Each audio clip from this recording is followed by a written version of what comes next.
Ada banyak sekali cerita pertarungan epik yang belum terjadi di One Piece. Namun seiringnya berjalan waktu, pertarungan ini diyakini akan terjadi. Namun entah kapan, tidak ada yang tahu. Hingga One Piece chapter yang terakhir rilis, belum ada tanda-tanda pertarungan epik ini akan berlangsung. Berikut Mimin rangkum beberapa pertarungan epik yang dinantikan oleh fan One Piece yang mungkin saja akan terjadi seiring berjalannya cerita One Piece. Tapi sebelum itu, ada baiknya nakama semua memencet tombol subscribe dan nyalakan notifikasinya agar tidak ketinggalan video terbaru. Ayo berlayar nakama, angkat jangkarnya, turunkan layar, dan tertawalah seperti tawa bajak laut.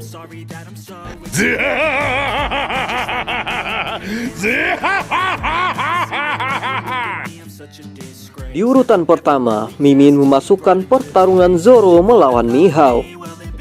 Sebenarnya merupakan pertarungan yang sudah lama sekali diinginkan oleh para fans One Piece. Keduanya sebenarnya sudah pernah saling bertarung di awal cerita saat arc Barati. Saat itu Zoro menantang Mihawk yang telah menghancurkan kapal Dawn Creek. Namun sayangnya, ketika itu Zoro harus kalah telak oleh Mihawk karena perbedaan kekuatan berpedang yang sangat jauh. Akibatnya, pedang Zoro sampai hancur usai beradu pedang dengan pedang Yoru milik Mihawk, dan hanya menyisakan satu pedang yang bernama Wado Ichimonji. Setelah itu, Zoro pun sempat bertemu kembali dengan Mihawk selama time skip. Menariknya, ketika itu Zoro justru meminta Mihawk untuk melatihnya agar menjadi pendekar pedang yang lebih kuat. Singkat cerita, setelah melewati berbagai latihan selama 2 tahun, kekuatan berpedang Zoro pun meningkat pesat. Apalagi kini Zoro memiliki pedang Enma, satu-satunya pedang yang pernah melukai Kaido. Dengan pedang tersebut juga Zoro berhasil mengalahkan komandan terkuat Yonko Kaido, yaitu King, yang juga sama-sama merupakan pendekar pedang. Zoro yang ingin menjadi seorang pendekar pedang terkuat nomor 1 di dunia One Piece tentunya harus mampu mengalahkan Mihawk dan merebut gelarnya itu. Sehingga pertarungan Zoro melawan Mihawk sangat menjadi pertarungan yang dinantikan para fans dalam cerita One Piece. Berikutnya adalah pertarungan antara Sanji melawan Kizaru. Salah satu trio admiral, yaitu Kizaru, merupakan karakter kuat yang ada di kubu angkatan laut. Pertemuan Kizaru dengan kelompok bajak laut topi jerami terjadi di Kepulauan Sabaody. Kehadiran Kizaru di sana membuat Luffy dan kelompok bajak lautnya harus kocar-kacir. Beruntung ketika itu ada Rayleigh dan Kuma yang berhasil menyelamatkan mereka dari kejaran Admiral Kizaru. Setelah time skip dan peningkatan kekuatan yang Oda berikan kepada Sanji di arc Wano Kuni, Sanji dianggap bisa menjadi lawan yang sepadan untuk menghadapi Admiral Kizaru nantinya. Pertarungan Sanji melawan Kizaru tentunya sangat menjadi pertarungan sengit dan akan berjalan sangat menarik. Pertarungan berikutnya adalah Luffy melawan Yonko Kurohige. Salah satu karakter yang diyakini akan menjadi lawan terakhir sang kapten topi jerami Luffy adalah sang Yonko Kurohige.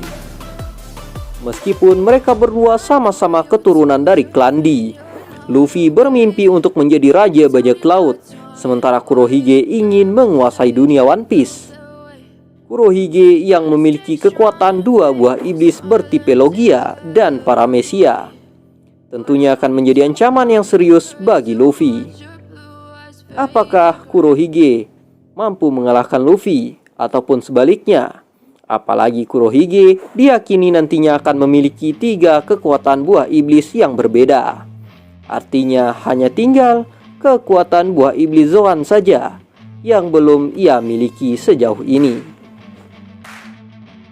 Meskipun Luffy juga memiliki kekuatan buah iblis legendaris yang sangat kuat, namun sosok Kurohige tidak bisa diabaikan begitu saja. Pasalnya kekuatan buah iblis Yami Yami no Mi Kurohige ini disinyalir akan menjadi musuh alami dari kekuatan buah iblis Mythical Zoan Hito Hito no Mi milik Luffy. Kemudian pertarungan epik selanjutnya yang dinanti-nanti oleh penggemar One Piece adalah pertarungan antara Akagami no Shanks melawan Monkey D. Dragon. Meskipun Shanks adalah bajak laut panutan Luffy, namun ada hal menarik yang membuat dirinya diyakini akan berhadapan dengan Dragon, ayah dari sang kapten topi jerami. Hal menarik tersebut adalah pertemuan Shanks dengan Gorosei di Marijoa, yang mengindikasikan kalau dia memiliki suatu hubungan khusus dengan mereka. Karena sangat ganjil, sekelas Yonko yang memiliki nilai bounty di atas 4 miliar bisa menemui petinggi pemerintah dunia di Marijoa dengan sangat santai.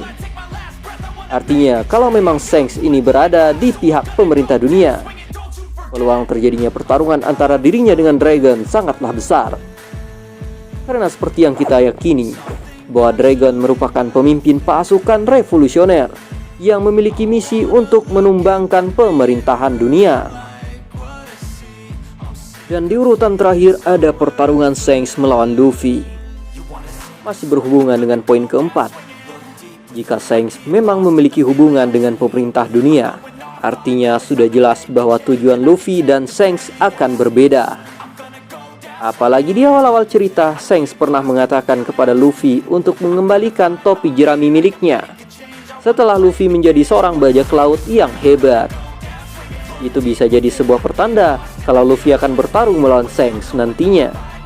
Tentunya ini akan menarik jika Luffy nantinya tahu kalau Shanks justru berada di pihak pemerintah dunia. Itu juga akan menjadi sebuah plot twist yang tak kalah hebatnya dengan buah iblis Luffy. Dan itu tadi 5 pertarungan yang paling ditunggu-tunggu oleh para fans One Piece. Sekian video ini Mimin buat untuk memberikan informasi dan hiburan kepada para nakama semua. Sampai jumpa.